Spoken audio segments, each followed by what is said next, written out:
Et bonsoir. Alors,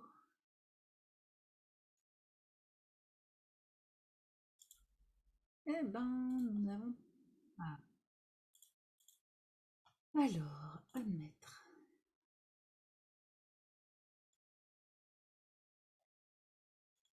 Hop, voilà, Daniel et Sandra. Bonsoir. Alors, comme d'habitude, je vous invite à mettre vos caméras si vous pouvez, c'est mieux. Hop. Voilà, bonsoir. Bonsoir. Bonsoir Daniel et bonsoir Sandra. On va être en petit nombre, je pense, ce soir. J'en ai eu plusieurs qui m'ont dit, la plupart des habitués m'ont dit qu'elles ne pouvaient pas être là, et du coup, il vous reste toutes les deux, donc c'est très bien. Alors Sandra, est-ce que ça fonctionne?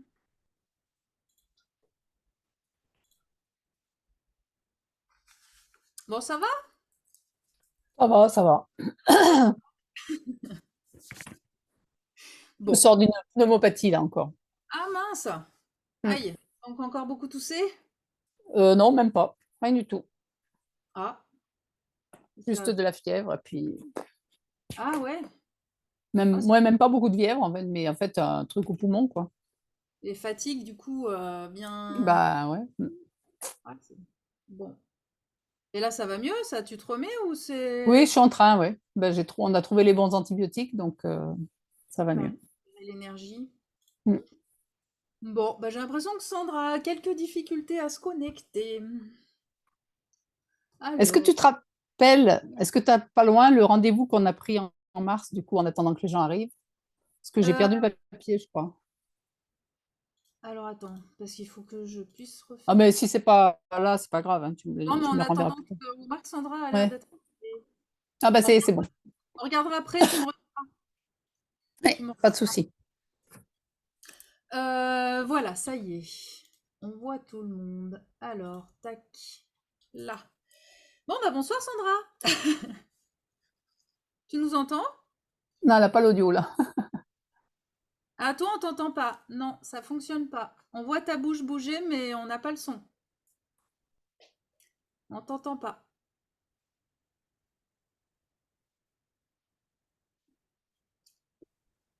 Et là, vous m'entendez?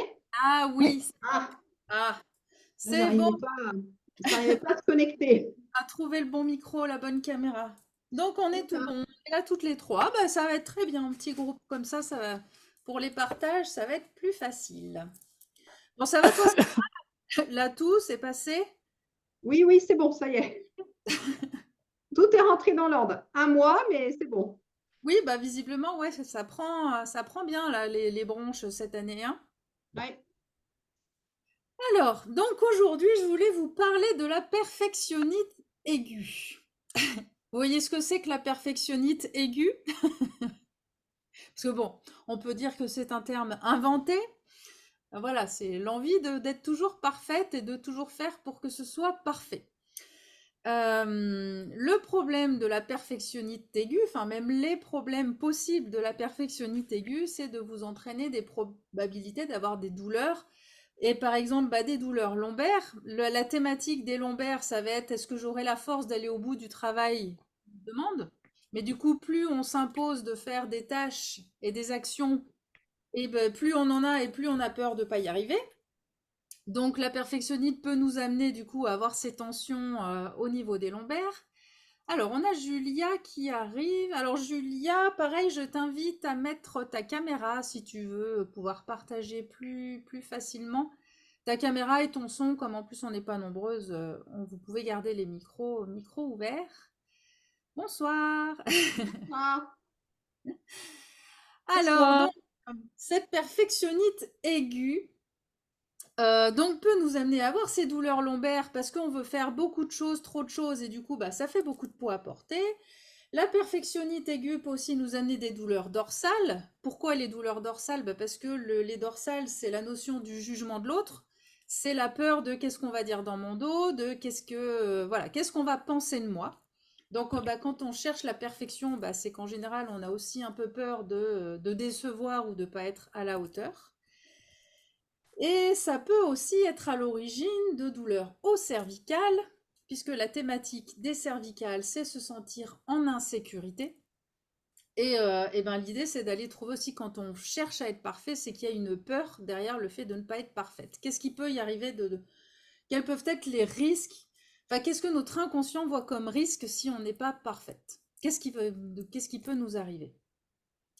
Voilà, donc cette perfectionnite, alors, elle peut être utile à une certaine limite, on va dire, parce que c'est important aussi de faire les choses correctement et pas de pas tout faire à l'arrache. Mais voilà, il faut savoir après trouver ce juste milieu pour pas tomber dans donc la perfectionnite aiguë qui va nous créer beaucoup de stress et du coup qui risque d'être source de pas mal de douleurs et de tensions. Alors, avant d'attaquer le vif du sujet, je vais vous amener, comme on a fait la semaine dernière, à faire, enfin là, il y a 15 jours, à faire un moment de retour à soi et un moment surtout pour vous amener à nouveau à vous ressourcer, à retravailler l'estime de vous parce que c'est vraiment la base de tout. Donc on va reprendre la même méditation qu'on a faite la dernière fois qui est sur la gratitude et le retour à soi, le retour à l'estime de soi. Ok? Donc pour ça, eh ben, vous allez vous asseoir bien confortablement. Si vous pouvez fermer les yeux, c'est mieux. Vous adosser, c'est très bien. On va mettre la musique. Je vais vous couper les micros pour pas être dérangé par les tout. Et puis s'il y a du bruit autour de vous, voilà, comme ça, au moins vous ne serez pas perturbé. Voilà, donc on va se faire un petit moment de ressources. Donc je vous invite donc à bien vous adosser, à fermer les yeux. Voilà. Et vous allez prendre déjà 3 grandes respirations. Donc vous inspirez bien et vous soufflez tranquillement.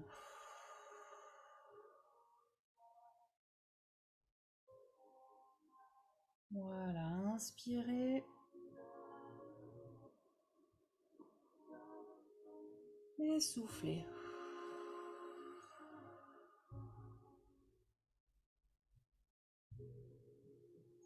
Et une dernière fois, vous inspirez bien et soufflez.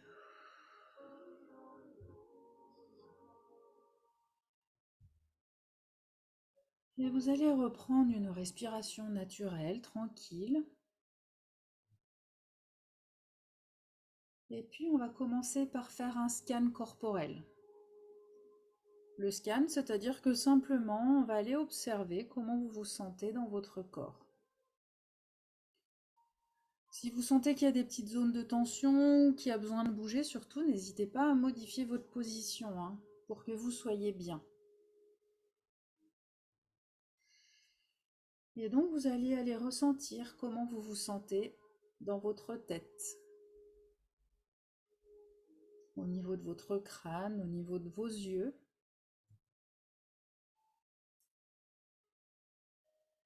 Comment vous vous sentez dans vos mâchoires,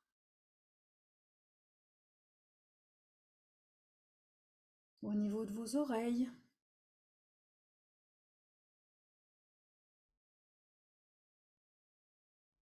Est-ce que c'est tendu? Est-ce que c'est détendu? Il n'y a pas de jugement, on ne cherche pas à changer, juste on observe.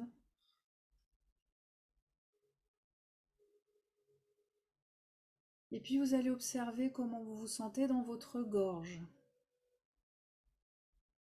Est-ce que l'air passe facilement dans votre gorge?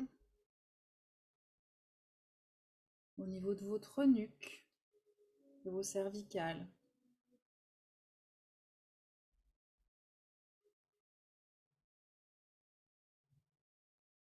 Voilà, comment vous vous sentez au niveau des trapèzes? Est-ce que c'est pareil à droite et à gauche? Est-ce qu'il y a une différence de côté?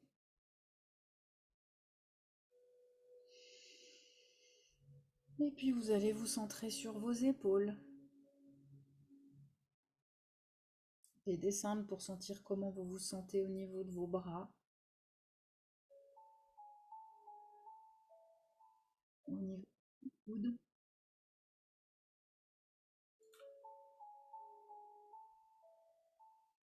Comment sont vos avant-bras, vos poignets et vos mains? Comment vous vous sentez au niveau de vos doigts? Et pareil, est-ce que vous sentez, est-ce que c'est pareil à droite et à gauche, ou est-ce qu'il y a une différence?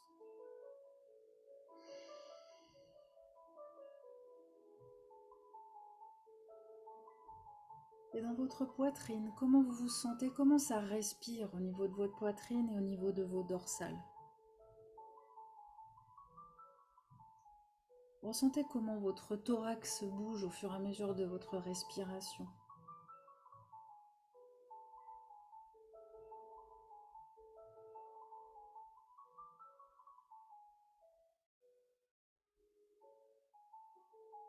Et maintenant, vous allez essayer de ressentir comment ça se passe au niveau de votre ventre et au niveau de vos lombaires.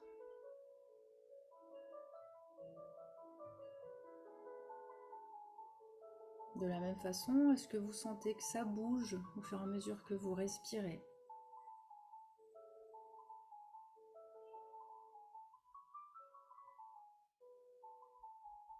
Et on va passer au niveau du bassin.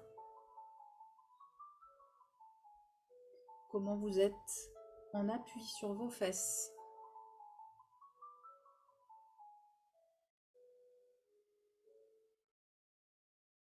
Et comment vous vous sentez dans vos cuisses?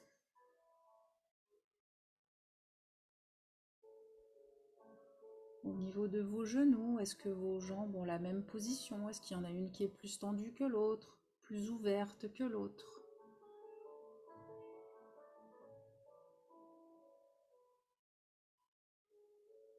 Et on va descendre au niveau des mollets, sur l'avant des tibias. Voilà, prenez le temps de ressentir ce qui se passe à ce niveau-là.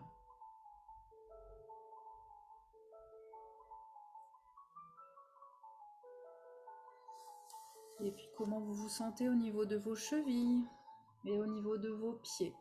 Comment sont posés vos pieds?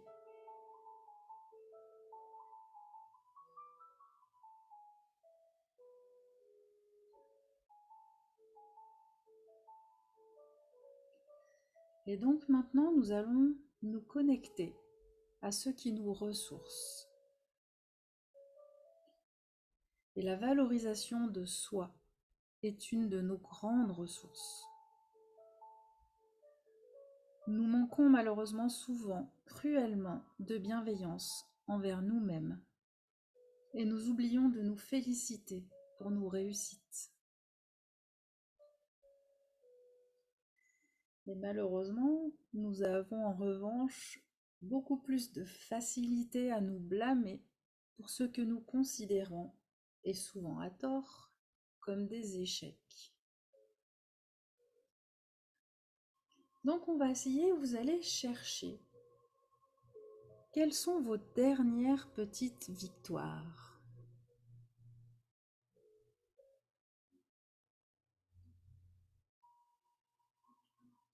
Donc prenez un instant pour faire le constat de ce que vous avez réussi à faire ces derniers temps.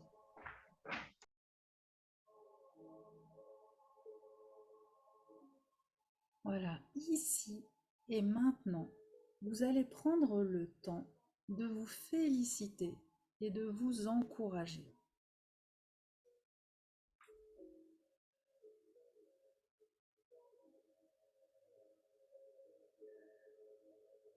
Donc peut-être que vous avez réussi à arrêter une mauvaise habitude, à peut-être manger plus sainement, à arrêter de certains grignotages.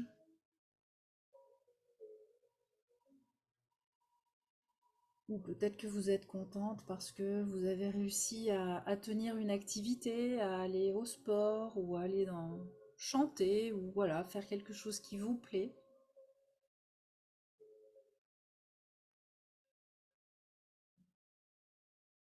Peut-être que vous avez réussi à dépasser une ou plusieurs de vos croyances qui qui peut-être vous limtait.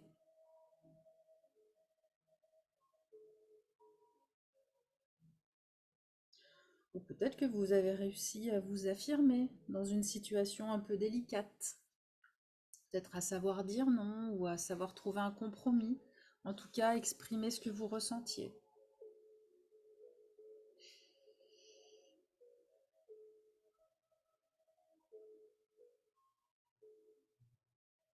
Voilà, trouvez quelles sont vos dernières petites victoires. Ne cherchez pas forcément la grande victoire, mais toutes ces petites choses du quotidien qui peuvent être quand même identifiées et félicitées et remarquées.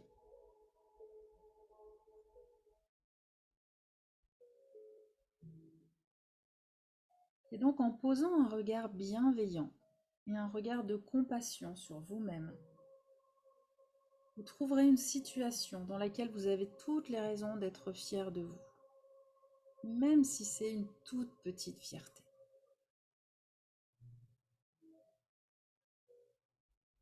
Et toutes ces petites victoires méritent d'être conscientisées pour alimenter votre confiance en vous, pour vous aider à vous sentir légitime dans ce que vous vivez. Et félicitez-vous parce que vous le méritez.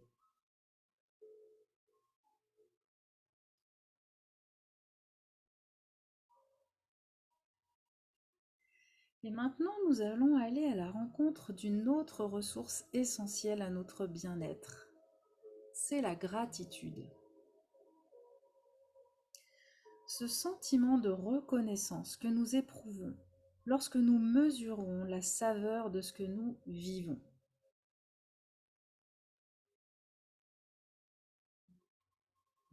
C'est ce sentiment qui nous permet de nous réconcilier avec la vie en nous, et en nous rendant plus heureuses, en nous rendant plus vivantes et plus reliées aux autres.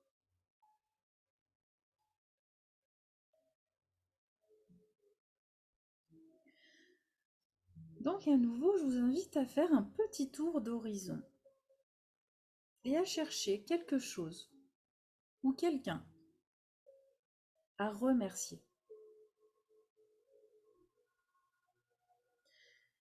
Et quelle que soit votre histoire personnelle ou ce que vous vivez quotidiennement, il y a forcément un petit ou un grand détail qui mérite une reconnaissance.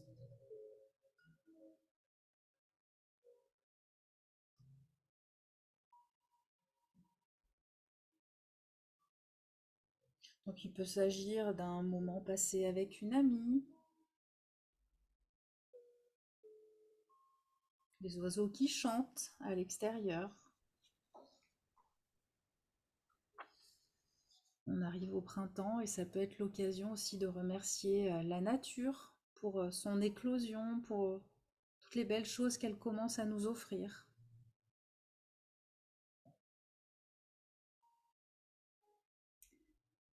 Ça peut être d'avoir vu ou entendu quelque chose qui vous a fait sourire.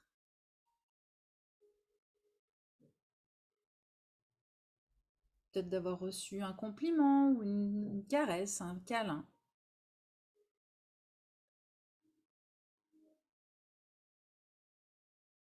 Et puis vous pouvez simplement être reconnaissante envers vous-même, juste pour vous être écouté, pour avoir accueilli une émotion ou une sensation, mais surtout pour vous être accordé ce moment de bien-être, rien que pour vous.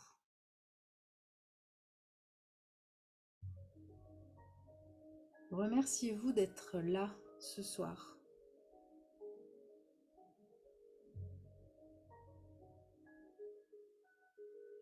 Et en cultivant cet esprit positif, en vous félicitant régulièrement, en étant reconnaissante de ce que vous offre la vie, vous attirerez à vous encore plus de raisons d'être reconnaissante, et donc encore plus de bonheur et de bien-être. Mais surtout, vous renforcerez votre confiance en vous.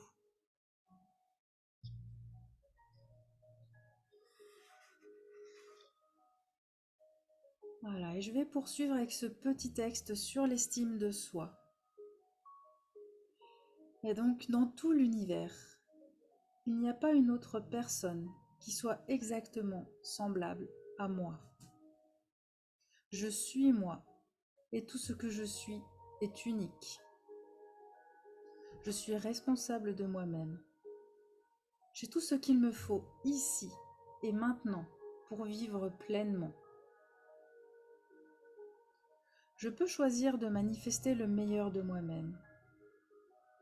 Je peux choisir d'aimer, d'être compétente, de trouver un sens à ma vie. Je peux choisir de me développer, de croître et de vivre en harmonie avec moi-même et avec les autres. Je suis digne d'être acceptée et aimée exactement comme je suis, ici et maintenant. Je m'aime et je m'accepte. Je décide de vivre pleinement dès aujourd'hui.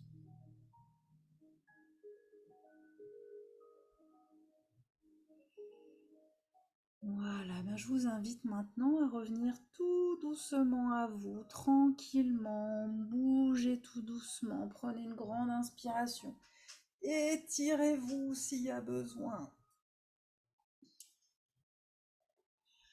Voilà, et bonsoir à Janine qui nous a rejointe en cours de route. Alors, je vais vous remettre. Alors, si vous voulez remettre le son, j'allais remettre le son à tout le monde.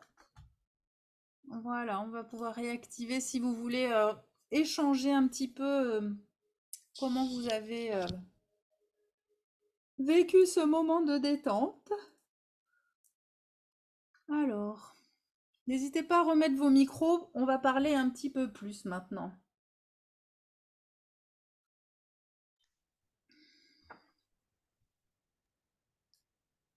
Voilà. Alors, bah bonsoir Janine en tout cas, bienvenue. Bonsoir. Donc, ce soir, on va parler de la perfectionnite aiguë. Donc, cette envie de vouloir faire les choses parfaitement et ce stress de faire les choses parfaitement. Donc, ils peuvent être, comme je le disais tout à l'heure, à l'origine de douleurs ou de tensions. Notamment, donc, les douleurs sur lesquelles j'ai parlé tout à l'heure, il y a la douleur des lombaires.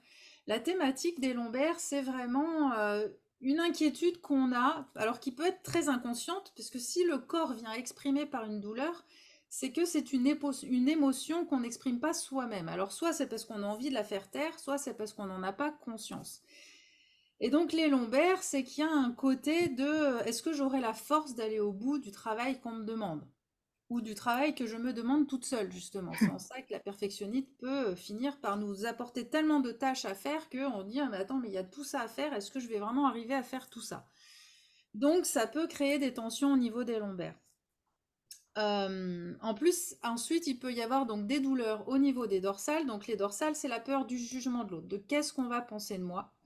Et tout ça, bah, ça peut aussi créer du coup un sentiment d'insécurité qui va se répercuter donc au niveau des cervicales. Donc l'idée, ça va être de vous amener à réfléchir dans votre vie, en fait, dans quels sont les domaines où vous cherchez cette perfection, où vous avez l'envie de, donc, qu'on ait, entre guillemets, rien à vous reprocher. Et en fait, pour aborder ce sujet, je voulais revenir avec vous sur le sujet de l'autorité parentale. Parce que souvent, bah, c'est par là que ça commence. Donc ça va pouvoir vous aider à réfléchir à la façon dont vous avez été éduqué. Donc du coup, peut-être à mieux comprendre comment vous fonctionnez aujourd'hui. Et en plus, ça va du coup vous permettre de pouvoir peut-être lâcher pour vous bah, certains stress, certaines obligations que vous et pour vous et pour les autres. À la fois pour votre entourage, pour vos enfants aussi, pour celles qui ont les enfants encore à la maison, ou pour les petits-enfants. Enfin, ça permet vraiment de lâcher des choses et de se faire baisser la pression. Donc, l'autorité parentale, je vais vous donner la définition exacte de l'autorité parentale avant de commencer. Donc, l'autorité parentale, c'est l'ensemble de droits et de devoirs ayant pour finalité l'intérêt de l'enfant. Donc, elle appartient au père et à la mère jusqu'à la majorité ou jusqu'à l'émancipation de l'enfant. Donc pour le protéger dans sa sécurité, dans sa santé et dans sa moralité, pour assurer son éducation et permettre son développement dans le respect de sa personne. Donc les parents associent l'enfant aux décisions qui le concernent selon son âge et selon son degré de maturité. Donc dans cette autorité parentale, il y a deux piliers différents. Il va y avoir l'autorité de protection. L'autorité de protection, c'est faire prendre conscience, c'est apprendre quels sont les dangers vitaux qu'il faut, enfin les règles qui sont vitales, qu'il faut à tout prix respecter, qui sont donc non négociables. Parce que ce sont des règles, si elles ne sont pas respectées, il y a danger de mort. Ça, ce sont les règles de protection. Et ensuite, il y a le deuxième pilier, qui est le pilier de l'apprentissage des règles sociales. Et alors là, c'est quelque chose qui est plutôt négociable, parce que les règles sociales vont changer suivant la région où on habite, suivant le pays dans lequel on habite, suivant le milieu dans lequel on est. Les règles ne sont pas forcément les mêmes. Nous, on mange avec des couverts, il y en a qui mangent avec les mains. En France, c'est considéré comme sale de manger avec les mains, alors que dans d'autres pays, c'est la norme. Donc en fait, les règles sociales sont quelque chose qui sont négociables. Les règles de protection ne sont pas négociables, parce que donc il y a danger de mort. Les règles sociales sont négociables parce que donc ça dépend d'un lieu à l'autre, ça dépend même d'un univers social, enfin ça dépend de plein de choses. Par exemple, on ne se comporte pas de la même façon quand on est au travail, quand on est avec des amis, quand on est avec sa famille. Les règles changent en fait d'un milieu à l'autre. Donc ça, c'est négociable et ça, en fait, on s'y adapte au fur et à mesure. Et donc en fait, l'idée, c'est de connaître ces règles pour que on puisse avoir progressivement sa capacité de choisir en fait ce qu'on veut faire de sa vie, et puis de se dire aussi que finalement, plus on connaît de règles, finalement, plus on gagne en liberté, notamment les règles sociales. Plus on connaît de règles, plus vous gagnez en liberté, parce que finalement, plus vous êtes capable de vous adapter dans les milieux dans lesquels vous êtes. Si plus vous connaissez de règles, plus vous pouvez vous adapter justement dans le milieu du travail, savoir qu'on ne se comporte pas pareil quand on est à la maison, savoir qu'on ne se comporte pas pareil quand on va dans un restaurant 4 étoiles, que quand on va manger au McDo. Donc en fait, ces règles sociales vous donnent de la liberté pour pouvoir vous adapter dans le milieu où vous allez être à chaque fois. Et en fait, la difficulté qui peut se poser quand il y a justement un déséquilibre de cette autorité parentale et quand en fait les règles sociales sont devenues des règles de protection. C'est-à-dire quand ça a été comme si c'était vital de respecter des règles pour éviter la plupart du temps le jugement de l'autre. Enfin, je sais pas si vous voyez ce que je veux dire, mais que il faut surtout pas poser les coudes sur la table ou enfin des règles en fait qui ont été posées comme si c'était quelque chose d'hyper important, d'absolument pas négociable. Ce qui fait que ça crée un stress qui est permanent. C'est qu'en fait, il faut toujours faire attention à tout comme s'il y avait un danger vital en permanence. Est-ce que vous voyez? Je vous vois toutes stoïques là, toutes les quatre. En gros, c'est comme s'il y avait un danger pour notre inconscience, et du coup, c'est comme s'il y avait un danger tout le temps, comme si on était en danger de mort en permanence. De oh là là, t'as pas fait ça, et il y a punition derrière, et donc il y a comme s'il y avait un danger. Et le problème, quand il y a de trop d'importance sur des choses qui sont censées être négociables, c'est que parfois, il y a aussi comment dire, une espèce de laxisme sur les règles qui, elles, sont des règles de protection et qui devraient ne pas être négociables. Par exemple, quand on a un petit qui ne doit pas traverser une route et qui doit nous attendre, c'est non négociable qu'il ne doit surtout pas traverser la route tant qu'on n'est pas à côté de lui et qu'on n'a pas regardé avec lui. Mais à côté de ça, il y a des règles à la maison qu'il va pouvoir peut-être ne pas forcément respecter parce qu'il n'y a pas mort d'homme s'il ne respecte pas cette règle. Et ça, c'est vraiment d'arriver à prendre conscience de ça et pour vous aussi, de prendre conscience dans les règles que vous mettez et que vous mettez aux autres autour de vous. Finalement, posez-vous la question, est-ce que c'est vital? Si ça n'est pas respecté, est-ce que c'est vital? Alors, pour vous faire part de mon expérience, moi j'ai été coachée là-dessus il y a 2 ans maintenant. Enfin, c'était assez nouveau pour moi ce côté pouvoir parental.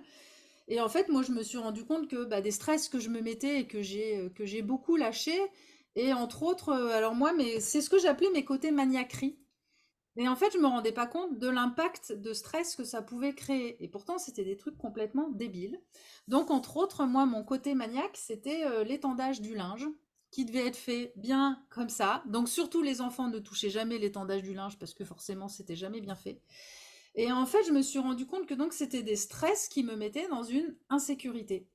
Et en fait, notre inconscient ne fait pas de nuance entre un petit stress et un stress vital. Quand il y a un stress pour notre inconscient, ça veut dire qu'il y a danger de mort. Donc en gros, moi, si mon linge n'était pas étendu, dans mon inconscient, j'allais mourir. Donc ça fait beaucoup de stress.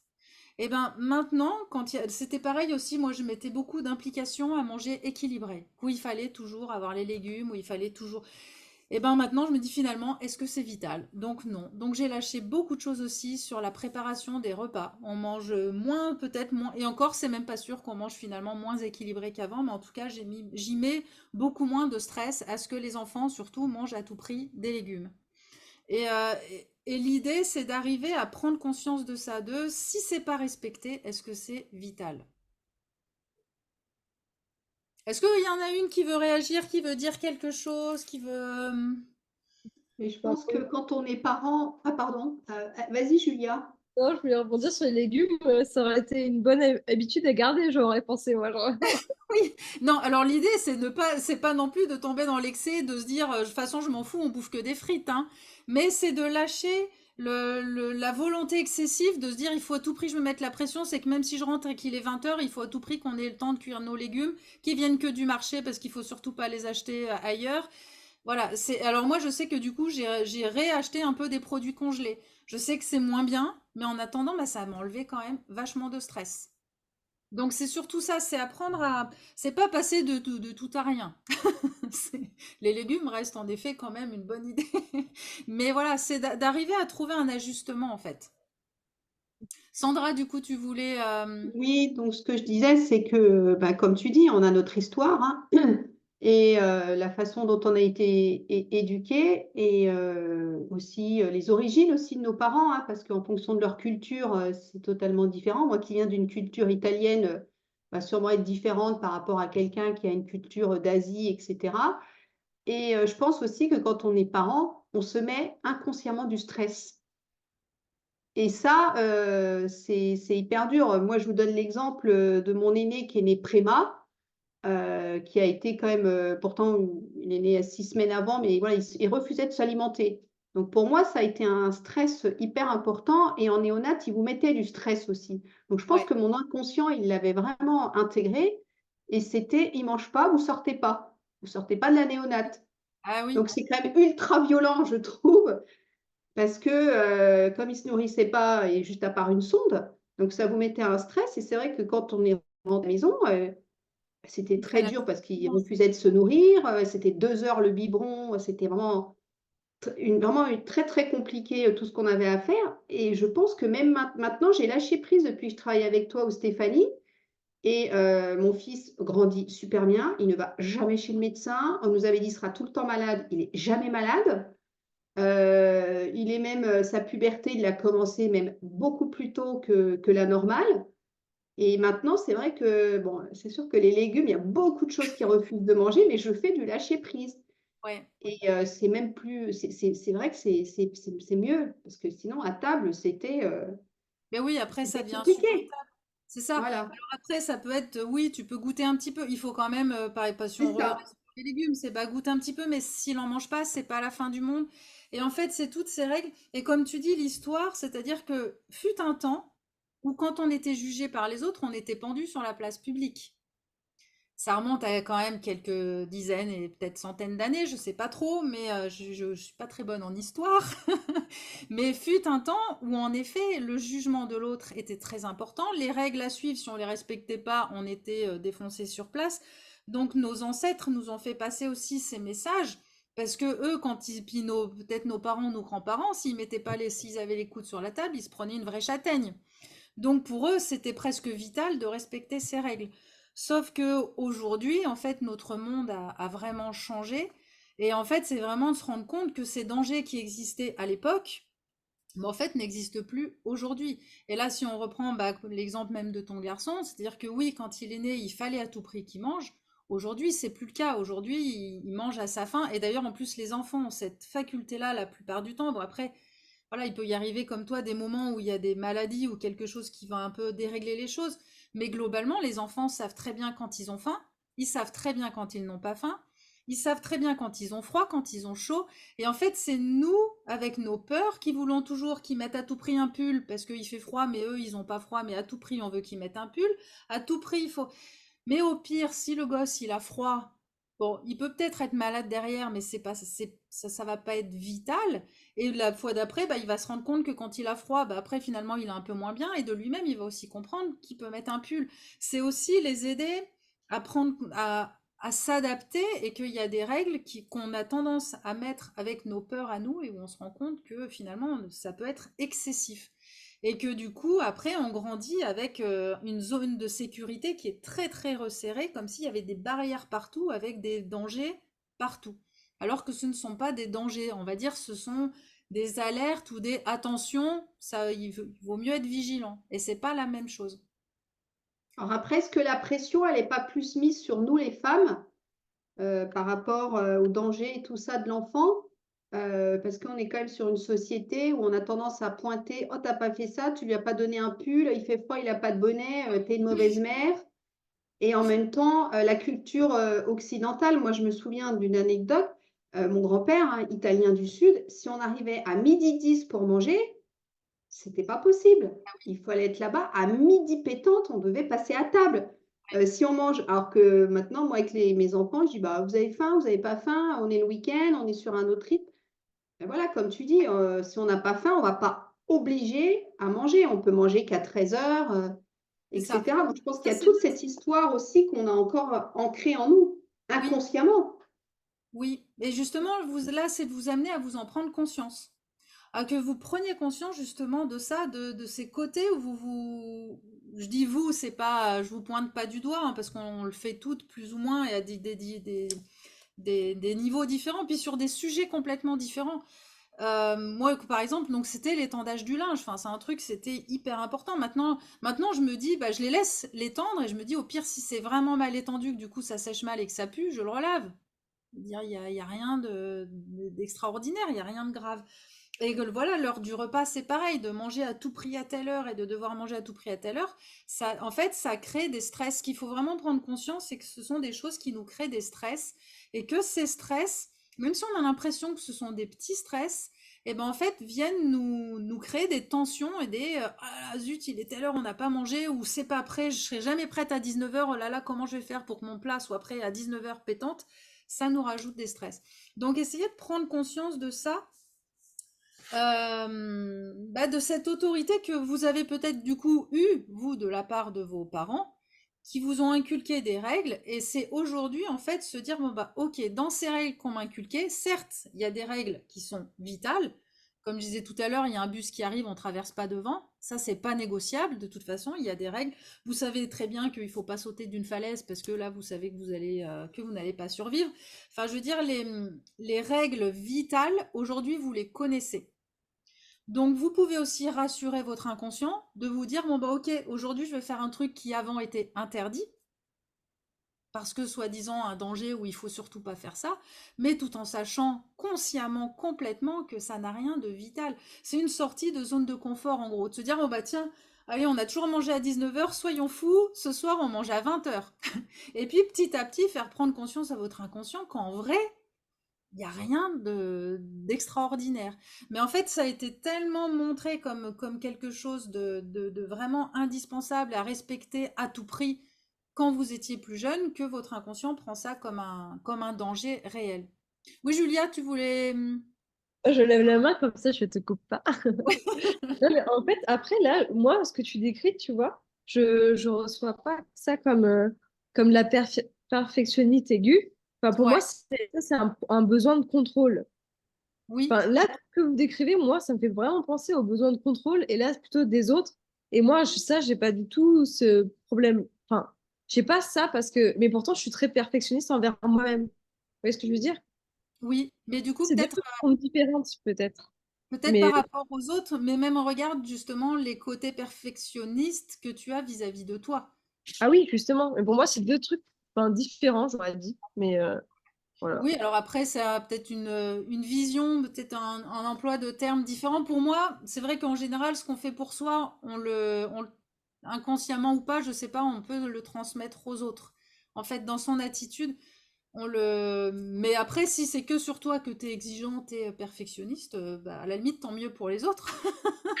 Mais, mais par contre, Après, c'est que bah, déjà qu'on est perfectionniste envers soi-même, c'est déjà chiant, on va dire. oui, bah, c'est ça.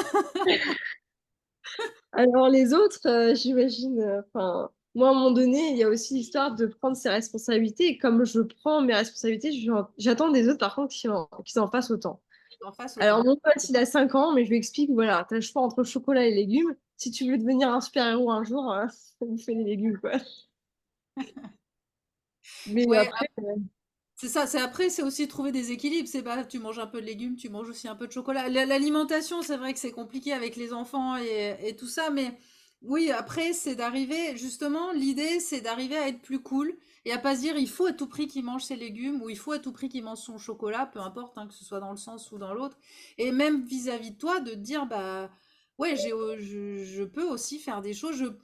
C'est aussi de, enfin, je sais pas du coup dans quel domaine tu te sens perfectionniste vis-à-vis de toi.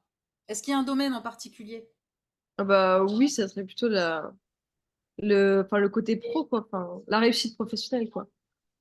Ouais.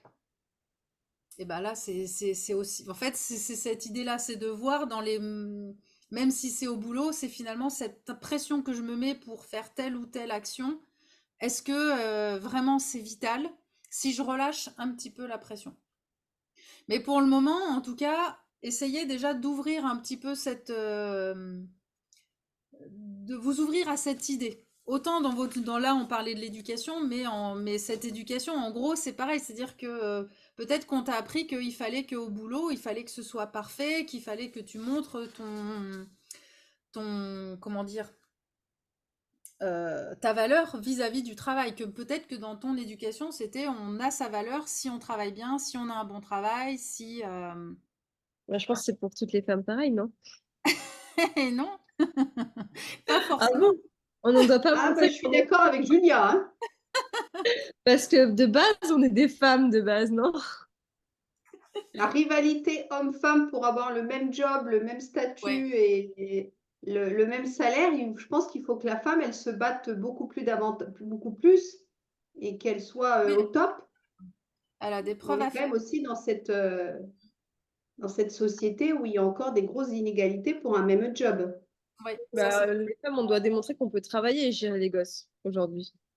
Les hommes, on leur demande pas de faire. Enfin, Ça, ben justement, ça peut être aussi un moyen. Alors là, justement, ça tombe bien qu'on commence à parler de ça parce que je voulais vous faire une petite visualisation, justement, pour voir dans quel domaine vous vous mettez la pression, si vous avez une situation particulière dans laquelle vous vous mettez la pression, et de voir comment est-ce que vous pourriez gérer cette situation autrement pour vous faire diminuer la pression. Parce que, voilà, après, justement, aujourd'hui, de plus en plus, enfin, dans un couple, on peut aussi trouver un équilibre pour que chacun puisse gérer les enfants, pour que chacun puisse gérer. Enfin, il y a des choses qu'on peut équilibrer aussi peut-être un peu plus facilement, du coup, peut-être aussi aujourd'hui par rapport à avant, où avant les hommes, c'était à l'extérieur et les femmes à l'intérieur. Enfin, de voir comment, après, ça peut être le mari, ça peut être aussi faire appel à quelqu'un pour nous aider. Enfin, là, ce que j'ai envie de vous amener à faire, c'est vraiment de voir quelle est la situation qui vous met à vous, en tout cas, peut-être le plus de stress, de perfection, d'envie de perfection. Et puis, je vais vous amener du coup à réfléchir à comment est-ce que vous pourriez agir autrement ou quelles aides vous pourriez trouver pour que cette pression diminue. Même si la situation reste la même, comment est-ce que vous pourriez aller chercher de l'aide ailleurs ou vous penser les choses autrement ou voilà, pour que cette situation devienne moins stressante. Ça va? On va faire ça? Janine et Daniel, vous êtes out? Non, moi, je peux parler de Élise. Bonsoir à tout le monde. Bonsoir. Moi, ça me parle beaucoup, la dernière partie là, donc, que tu évoquais, parce que moi, je sais dans quel domaine actuellement c'est difficile pour moi. Et c'était pas plus tard qu'aujourd'hui où j'ai été confrontée. Donc, bah, je me suis dit que je travaille depuis un moment le lâcher prise. Et en fait, c'est lâcher prise. À un Mm. moment donné, enfin, quand tous les critères se bloquent, tu vois, toutes les pistes que tu as ouvertes dans tous les sens, les aides que tu demandes de part et d'autre font blocage, et ben, ça veut dire qu'il faut lâcher. Ouais. Alors ça, c'est pas le plus facile, hein. C'est clair que. Ben, c'est surtout par rapport, bah, tu sais, je t'avais rencontré, Elise, par rapport à ma mère, qui est dans un état, ben voilà, elle est âgée, donc je me bats pour qu'elle reste à la maison, donc j'avais le contrôle sur toutes les auxiliaires de vie, les infirmières, le médecin et tout. Et là, c'est infernal parce que chacun ne fait pas son travail, donc je passe derrière. Et hier soir, je me suis entendue dire par l'infirmière que si on passait pas la nuit avec elle, on était comment il a dit Pascal, euh, Non-assistance à personne en en danger. non-assistance à personne en danger. Alors que je lui ai dit que j'étais en épuisement total, que c'est plus possible pour moi. Donc j'ai fait appel à mon fils, mais il travaille, c'est très dur parce qu'elle a regardé sa montre. C'était l'heure de partir, donc je m'en lave les mains et je pars. Elle n'a jamais pris la décision de la faire mettre à l'hôpital par le 15. C'est quand même elle. Elle m'a tout balancé dans la figure en sachant que tout l'après-midi, elle m'avait dit ménagez-vous, Oui, reposez-vous, faites plus rien. Et puis, attendez, donc c'était- le petit s'est pointé à 8 heures, elles sont bien parties. Elles n'ont pas pu prendre l'attention, donc elles ne pouvaient pas appeler le 15 parce que l'appareil ne fonctionnait pas. Celui de ma mère, elle n'en avait pas. Elles n'ont pas pris la température. Nous, on y est allé, on l'a prise et tout, on s'est débrouillé. Et ce matin, je vais voir ma mère à 11 heures, je la prends dans mes bras et l'infirmière me dit, vous êtes en train de l'étouffer, vous devriez la lâcher un peu. Chaque fois que vous êtes à côté d'elle, elle va pas bien. Alors là, j'ai pas pu répondre. J'ai pris mon sac, j'ai claqué la porte. Ouais. Ouais, ça fait Qu'est-ce beaucoup de. qu'est-ce que vous répondez à ça? Mais oui. On a un médecin qui ne répond pas, une structure, j'ai appelé toutes les structures d'aide à la personne ne répond, tout le monde s'en fout. Le 15, il vous la met 3 heures sur un brancard, il vous la ramène sans vous dire à quelle heure il vous la ramène. Stop! Qu'est-ce qui me reste? Moi, je suis épuisée et je n'ai que des portes qui se ferment et en plus des infirmières qui la veille me disent que c'est de la Oui, non-assistance en danger pour me dire 12 heures après que je la colle trop et que c'est de mm. ma faute. Excusez-moi, Ouais. c'est pas de ma faute là. Bah non. Mais c'est sûr qu'après, il y a des situations où c'est plus compliqué. Et en effet, il y a un moment, si vous avez fait tout pour avoir Ah de non, l'aide, mais là j'ai tout fait. Alors la ouais. perfectionniste, je connais, hein. Mm. Voilà. Là, la seule chose qui me reste, c'est de lâcher prise. Et je suis retournée prendre ma mère dans les bras tout à l'heure, sans que Oui, l'infirmière passe. C'est tout. c'est ça. Julia conseille de changer d'infirmière. Je sais pas si vous voyez. Ah, j'en suis à mon 4e cabinet d'association d'oxy de vie, à mon 2e cabinet d'infirmière. En fait, il faut laisser mourir les gens. Ah non, mais Là, c'est un après, autre débat, le ouais. recrutement, c'est un sujet. Même pour Voilà. les chefs d'entreprise, je vous rassure. Voilà. Non, mais voilà où j'en suis. Donc, moi, je sais bien dans quel domaine.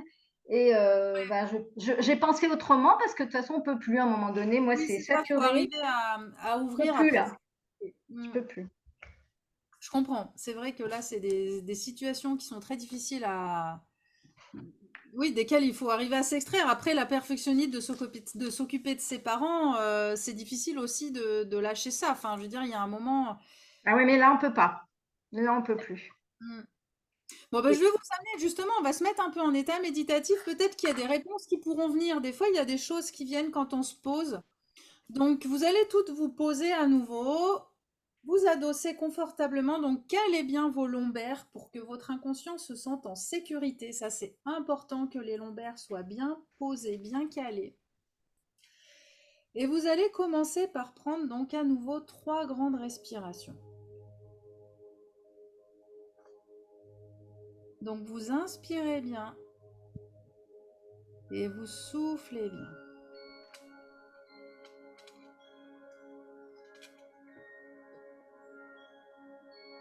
Voilà, vous inspirez et vous soufflez.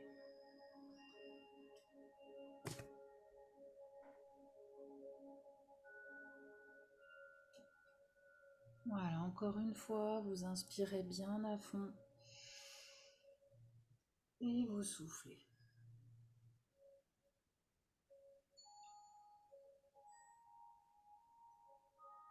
Et puis donc vous allez trouver cette situation donc qui vous renvoie à un gros stress, mais pour laquelle vous sentez que finalement il n'y a rien de vital qui se joue.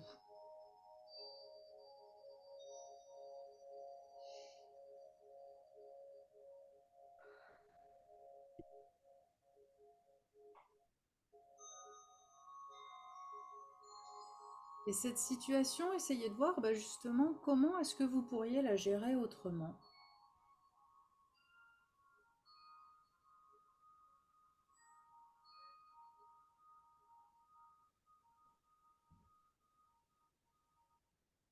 Est-ce que vous pouvez déléguer des choses?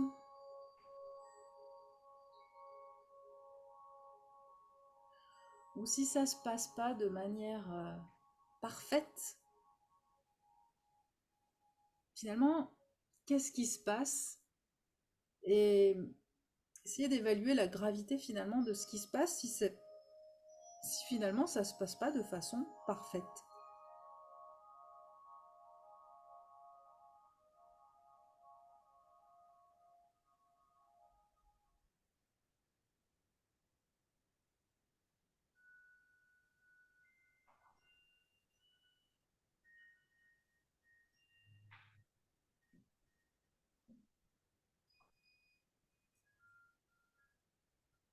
Je vais vous amener à entrer en communication avec votre enfant intérieur.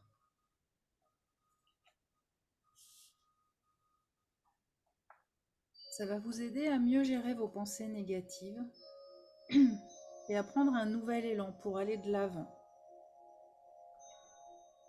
Et de retrouver votre regard d'enfant curieux et émerveillé. Et pour pouvoir reprendre justement les commandes de votre vie. Donc vous allez visualiser une photo de vous enfant. Soit une vraie photo, soit un souvenir que vous avez de votre enfance, un moment heureux et positif de votre enfance. Donc ce moment, si c'est une photo, vous l'avez déjà, sinon vous le mettez en photo et vous posez cette photo devant vous. Une photo donc de vous enfant, dans un moment heureux et positif de votre enfance.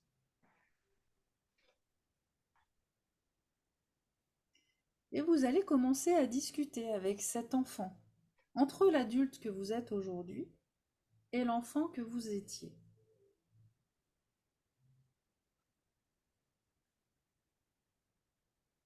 Donc parlez-lui avec douceur et avec les mots que vous auriez voulu entendre quand vous étiez petite.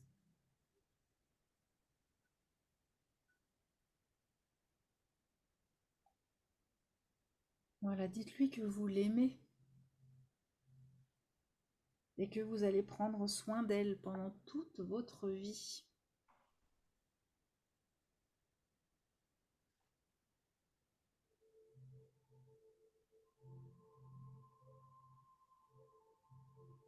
Et dites-lui que si elle a des moments de colère, de peur ou de tristesse, eh bien vous serez toujours là pour trouver une solution positive avec elle et pour lui apporter de la tendresse et de l'apaisement.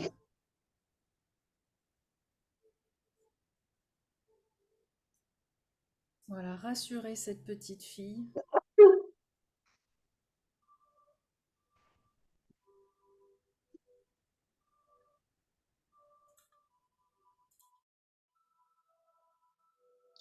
Et prenez-la dans vos bras avec amour et en l'embrassant et en lui offrant un nouveau regard positif.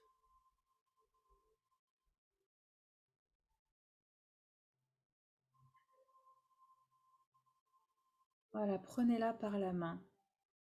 Et dites-vous que vous cheminez ensemble vers le chemin du bien-être.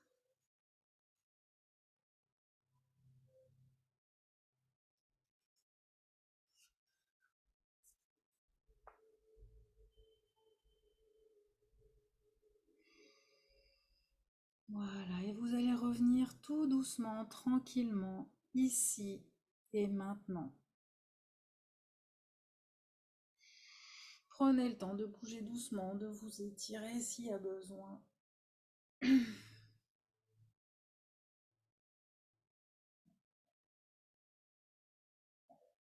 Voilà, vous pouvez rallumer vos micros parce que je les avais coupés pour éviter les sons indésirables. Et puis, bah, si vous voulez partager, si... Voilà, alors après, c'est vrai que Janine, c'est différent pour vous parce qu'il y a une notion de vitalité, de vital Vital. dans votre Oui, stress aujourd'hui. oui. C'est pas la même chose que la perfectionniste de vouloir faire les choses. Donc, il y a une nuance qui est quand même différente et qui est plus difficile à lâcher, hein, justement. Mais malgré tout, voilà, je ne sais pas si vous avez pu voir une solution ou quelque chose qui peut vous aider en tout cas à traverser cette épreuve-là. C'est compliqué. Si, ce qui m'est venu, c'est que, en fait, j'allais continuer à aller la voir, euh, comme j'ai envie d'aller la voir, et laisser faire les autres comme elles veulent, et leur laisser la responsabilité. Si elles ne font pas leur travail, et ben là, peut-être ce sera péjoratif, mais elles le verront. Comme ça, je passerai plus derrière. J'ai Ouais. envie de... Parce que jusque-là, j'étais de concert avec elles. Donc, moi, j'étais perfectionniste. Je leur disais ce que je faisais, comment je mettais les... Voilà. Et ben, j'ai plus envie parce que, voilà, je vais me Et, dessouder de ça et je vais faire tranquillement ma vie toute seule. Je vais c'est mieux, je crois rassurer qu'il ma, vaut mieux. je vais Il vaut rassurer mieux ma fille. profiter de votre maman, ouais. Tout à fait. Tout Mm. à fait.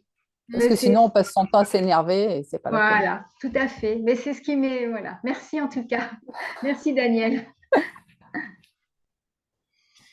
Alors, est-ce que vous avez Daniel? On t'a pas beaucoup entendu. Oui, c'est vrai, bah, parce que alors, moi, je suis au chalet, donc le chalet est plein, donc c'est pour ça que je me suis isolée. Non, non, mais moi, j'aime bien, ça m'a beaucoup parlé. Ouais. Moi, j'étais assez classée perfectionniste aussi, mais je lâche beaucoup quand même maintenant. Bon, avec les petits-enfants, je lâche plus aussi, mais c'est vrai qu'après, on se dit, c'est vite la foire, par exemple. Enfin, tu vois, il faut quand même être un peu Ah bah ça autoritaire et n'empêche tout. pas. En fait, l'idée, c'est pas qu'il y ait plus de règles, hein. Attention, hein, c'est comme Oui, tout à oui, oui, mais c'est compliqué parce que tu vois, c'est bon. On se dit, c'est pas important, on les a qu'une semaine, sauf qu'après, tu dors le soir, tu sais pourquoi, quoi. C'est ça. Au moins, Non, tu non, dors. mais sinon, ouais, c'est ça. Mais sinon, mis à part ça, chaque fois, enfin, j'ai déjà fait des séances où on se rebranche à notre petite fille intérieure, mais alors ça me retourne chaque fois la fricassée, quoi. Ah ouais? Ah ouais. Toi, ça me fait monter les larmes, là, je sais pas pourquoi, mais Ah, c'est c'est terrible, important, quoi. c'est bien. Ouais. Ouais, mais alors, c'est beau, en tout cas. Enfin, ça montre, oui, qu'il y a ce manque d'amour et d'attention que tu peux t'apporter, en fait. Mm, C'est vraiment Ouais. mm, profondément de mm, ça. mm, mm. Ouais. Bah, merci de le partager, en tout cas. Bah ouais, ouais, c'est drôle, tu vois, je sais pas, je suis toute. Mm. Mm. Après, c'est un exercice que tu peux faire, parce que ces larmes, en fait, c'est des larmes de... Enfin, je sais pas comment tu le ressens, Ben, mais... je sais pas, parce que justement, j'étais choyée, quoi. Enfin, je veux dire, j'ai pas eu de problème, tu vois. Ouais. Donc, je sais pas pourquoi. Ouais, il y a un manque de reconnaissance quelque part. Ouais, Mais en ouais, tout cas, c'est quelque chose que tu peux t'apporter, et même les autres, hein, c'est régulièrement, dans les moments où tu es au calme, où tu es tranquille, c'est de te reconnecter justement à cette petite fille. Parce que cette ouais. petite fille, c'est qui on est à l'intérieur. Et du coup, de lui donner cet amour, en fait, c'est à toi que t'en donnes. Je vois, il y en a une, il y a pas longtemps, qui m'a dit, ma petite fille est morte. Alors, je dis, mais non, elle peut pas être morte. Enfin, puisque vous êtes là. Sinon, vous seriez plus là si cette petite fille était morte. Donc, c'est important, en fait, de lui Mm. montrer qu'elle est encore vivante et qu'elle est vivante et qu'elle est aimée et que tu peux l'aimer et qu'elle mérite d'être aimée. Et ça, et du coup, c'est toi, en vrai. Cette petite fille, Oui, c'est toi. oui, oui. Donc, ça, c'est important de s'y reconnecter régulièrement. Mm. Et de le faire régulièrement, même si ça fait monter les larmes, mais au contraire, c'est des larmes, il faut qu'elles sortent en fait. C'est de la tristesse qui est enfouie et qui doit sortir. Donc, Mm. un exercice à refaire. Ouais. Sandra et Julia, est-ce que vous voulez partager? Du coup, est-ce qu'il y a eu des petites aides possibles qui sont apparues? Bah oui, moi c'est en fait dernièrement en stress, j'ai reçu un SMS qui ne m'était pas destiné par une de mes employées et qui était destiné à une autre de mes employées.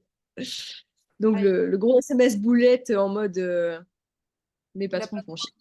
Ah ouais, aïe, aïe, aïe. Mais Oh, fallait répondre, mes employés me font chier aussi. oui, mais enfin, justement, moi je me suis retirée du management parce que j'ai un problème, c'est que j'ai envie que tout le monde m'aime. Ah Et oui, donc je suis trop impliquée émotionnellement, donc recevoir ça, ça va. ouais. Donc Ah j'ai bah, Donc moi, je gère pas le truc. J'ai laissé Florent gérer le truc. Oui, Arrête. non, mais c'est sûr. Donc voilà, et je me suis dit, est-ce que si... Parce que du coup, je lui dis, je crois que tu t'es trompée de destinataire. Je te laisse en parler à Florent. Et elle lui en a parlé pendant 1 heure hier. Mais, euh, mais du coup, je me suis dit, est-ce que je vais lui parler quand même? Parce que, en ouais. tant que femme, quoi, en gros, parce que c'était sur mon mari, quoi, en gros. Ou est-ce que je dis rien? Et là, je me dis, en fait, je dis rien. Puis, si elle vient m'en parler, je lui dirai ce que je pense, mais voilà, je n'irai pas lui parler plus que ça, quoi. Là, tu as décidé de laisser couler, de dire que finalement, c'était pas important ou Je alors sais. c'est la peur de la confrontation. Non, bah non, au contraire, moi, je suis du genre à aimer la Vont confrontation. confronter. Ah oui. Mhm. Donc en Mais effet, ça peut être aussi important de relativiser à quel point c'est important de la remettre en place ou pas, quoi. désolée, j'ai un petit singe là. Oui. Ah mais les enfants, ils aiment les vidéos. Quand on fait des visios, il faut toujours qu'ils viennent montrer le bout de leur nez. Et puis là, il adore, je crois qu'il se regarde, donc voilà. Ouais. Bon bah Sandra, est-ce que tu veux nous partager? Oui, bien sûr. Alors moi, les tensions au niveau des lombaires et des cervicales, alors là, j'ai totalement connu. J'ai fait des tonnes de séances chez l'ostéopathe Hmm. pour essayer de soulager. Mais c'est vrai que maintenant, depuis que j'ai commencé l'accompagnement, ben, je comprends et je n'ai plus de douleur. Ouais, c'est vrai, ça c'est vrai. Ah, bah tant mieux. Et c'est vrai que perfectionniste, moi, c'était un peu dans tous les domaines, au boulot, surtout quand tu as un taux compte et tout, parce que tu te dis, faut vraiment que je fasse de l'excellent boulot pour avoir du boulot. Donc, c'est un peu le cercle vicieux. À la maison aussi, il fallait que la maison soit nickel, etc. Et puis que j'ai compris que j'étais pas Joséphine Ange Gardien et que au boulot, il fallait que je me concentre sur ma mission et que je ne pouvais pas faire la mission de tout le monde. Et Ouais. que si les autres se désengageaient, bah, bah, c'était leur responsabilité. Et que moi, je devais m'axer sur ma mission et que c'était déjà assez conséquent. Et que si j'avais pas eu le temps de traiter un mail le soir, bah, je le traiterais le lendemain et que c'était pas la fin du monde. Euh, Quand on voit les délais de la justice, parce que je travaille pour la justice entre autres. Donc je me dis qu'il faut que je relativise et que j'arrête de travailler de 7 heures à minuit. Hmm. Et bah, depuis que j'ai fait ça, que j'ai mis ça en place, les douleurs, j'en ai quasiment plus. Bon, à part plus encore au niveau du crâne, mais ça, c'est autre chose. Mais j'ai réduit d'au moins 80% mes douleurs. Et Ah, pareil à la maison. Et j'en ouais. ai parlé, bah, tu sais, c'était cette semaine, j'en parlais avec mon mari quand on prenait le café. Et il me disait que ouais, que j'étais vachement plus zen, que je mettais vachement moins la pression aux autres pour que ça soit nickel, parfait, comme le linge, comme tout ça. Et que c'était top. Et que même lui, il se sentait mieux parce que je lui Vaut mettais mieux. moins de la pression en disant, faut faire ci, faut faire ça. Euh, Mais voilà. oui, Donc, c'est ça. Parce qu'en fait, même si on a l'impression de se la mettre à soi, la pression, et de pas la mettre aux autres, ben en fait, on la met quand même aux autres. Ben moi, quand j'arrivais le soir et que le repas était pas fait, j'arrivais, j'ai du coup vite comme un grand coup de vent, fallait vite que je prépare ci, que je prépare ça, comme si c'était justement important de manger à tout prix quand on rentre à la maison, en gros. Et en fait, même si mon mari, il était là, il me voyait passer choum, choum, choum, choum, bah forcément, même si je disais rien, d'abord, il sentait bien que ça me mettait un peu énervée, et puis, et ça lui mettait aussi la pression. En fait, on Voilà. se rend pas compte on transmet notre état de tension, on le transmet à côté, quoi. Donc, bon, bah, c'est bien, c'est une belle. Et c'est vrai qu'en fait, même je vois, moi, le ménage à la maison, enfin, il y a beaucoup de choses où j'ai vraiment lâché pas mal de stress, qu'on se met d'obligation d'être la femme parfaite. Donc, la femme à la maison, la femme avec le mari, la femme au boulot, la femme avec les enfants, la femme avec les petits-enfants, la femme. Et ça, c'est pareil, la grand-mère parfaite. Julia, je vais vous laisser, j'ai une séance de sport. Ah bah super! Eh ben défoule-toi bien! Une femme de ménage, c'est la vie. Ouais. Salut. Oui. Bon Alors sport. moi, je l'ai pris, la femme de ménage, hein. Oh, il faut. Il faut. Au revoir. Avec- Voilà. Au revoir. Et c'est vrai que c'est important aussi d'arriver à déléguer, d'arriver à voir ce qu'on peut. Alors après, c'est forcément, ça dépend aussi de son budget, mais de ne pas vouloir non plus être toujours dans la perfection en se disant, mais elle fera moins bien que moi. Bah, peut-être qu'elle fera moins bien, que ce soit la manger, enfin, peu importe la tâche, elle fera différemment. Peut-être que ce sera un peu moins bien, mais au moins, bah, c'est toujours ça d'énergie de passer. Et je pense à toi, Janine, ça peut être aussi une solution pour te dégager du temps pour ta maman, de déléguer beaucoup plus de choses à la maison. Tu vois, d'avoir moins de tâches à faire à la maison, donc moins d'énergie, pour avoir plus d'énergie pour ta maman. Des fois, ça peut être des petites adaptations comme ça, de se dire, bon, bah ok, pendant un temps, je me fais livrer à manger, ou je me fais faire justement le ménage, ou j'en sais rien. Mais pas, en fait, des fois aussi, c'est pas forcément de faire reporter sur l'autre. Surtout si c'est quelque chose qui doit durer longtemps. Euh, C'est-à-dire que le mari, alors je dis pas qu'il faut pas partager les tâches, hein, parce qu'il y en a plusieurs là qui ont eu le défi aussi de laisser un peu l'autre faire à manger, des choses comme ça. Mais, euh, mais c'est pas non plus se dire, bah moi j'arrête tout, je donne tout à mon mari, parce que c'est votre mari qui va finir par s'épuiser à son tour, c'est pas l'objectif. Voilà, de répartir les tâches, oui, mais de tout déléguer à l'autre, non. Mais c'est de faire appel justement à un ou une professionnelle pour vous permettre de déléguer une tâche qui vous prend beaucoup de temps et beaucoup d'énergie, pour avoir après cette énergie disponible pour faire une tâche qui est plus importante. C'est ce qu'on appelle du coup déléguer. Donc c'est vrai qu'au niveau du professionnel, on le fait beaucoup, mais on ne pense pas forcément à le faire au niveau personnel. Et Janine, ça peut-être être une solution, tu vois, de déléguer les tâches de la maison pour Ah bah, pouvoir être plus disponible avec ta mère. je fais pratiquement plus rien parce que je vis toute seule et du coup le ménage à manger, voilà, j'ai laissé pratiquement tout tomber. La chose que j'ai refaite, c'est d'aller marcher. Je m'accorde d'aller Oui, parce que marcher. par contre, il faut s'accorder des temps de Voilà, ressources. Mais c'est par ça. contre, tu vois, peut-être à réfléchir malgré tout, c'est que tu as laissé tomber, mais c'est important de bien manger pour le plaisir. Oui, Et c'est du ça. coup, tu vois, de temps en temps, de se faire livrer un repas ou de se faire un truc, où ça te demande pas d'énergie, mais au moins ça t'apporte un moment de réconfort et d'agréable. Parce que se dire j'ai tout laissé tomber, puis du coup vivre dans un capharnaüm et ne manger que des pâtes, moralement, alors ce sera pas vital, ce sera pas grave, mais moralement, ça va pas aider à se ressourcer. Je sais pas Non, mais si... je mange des légumes. Oui. Des légumes congelés ou en boîte. Non, non, Ah non, oui. parce que je prends le temps d'aller acheter mes légumes à la ferme. D'accord. Bon, mais Ah, ça, c'est bien. Après, si c'est un plaisir, c'est aussi chouette. Mais voilà, l'idée, c'est, enfin, je pense que tu as compris, du coup, l'idée, c'est d'aller trouver, de laisser du coup, les choses qui nous prennent trop d'énergie, entre guillemets, pour rien, de les déléguer pour retrouver son énergie pour faire les choses eh ben, dont on a besoin et qui vont nous transporter, nous aider à nous ressourcer. La petite fille est vivante. Oui, la petite fille est vivante et il faut pas la négliger, il faut la caresser, la câliner, lui apporter plein d'amour. Alors, est-ce que vous avez d'autres choses à partager avant qu'on se quitte ce soir? Ou est-ce que tout non, est dit? non. Bon, bah super. Alors, bah comme à chaque fois, on va finir avec le petit mot de la fin. Un mot qui, selon vous, bah, va reprendre la séance d'aujourd'hui. La répétition est le meilleur de l'enseignement.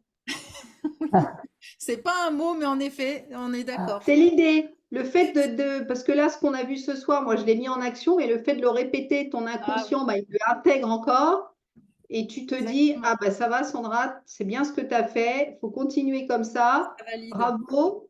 Et tu t'es, voilà, et puis tu aurais dû le faire avant, mais bon, c'est comme ça, il faut en prendre conscience. Ouais. Bon, bah c'est bien. Mais c'est vrai, répéter, répéter, répéter, répéter, répéter. Daniel, un mot. Bah, lâcher prise, hein, c'est clair. Ouais, oh, bah, très bien. Et C'est Janine, sûr. Oui, moi aussi, lâcher prise. lâcher prise. Bon, bah moi, ce sera petite fille. Petite fille est vivante. Voilà. Petite fille, oui, petite fille. Voilà. Bon, bah merci en tout cas à toutes pour vos partages, pour votre participation. Je vous souhaite une très bonne soirée. Merci. Merci. À vous aussi. À À la bientôt.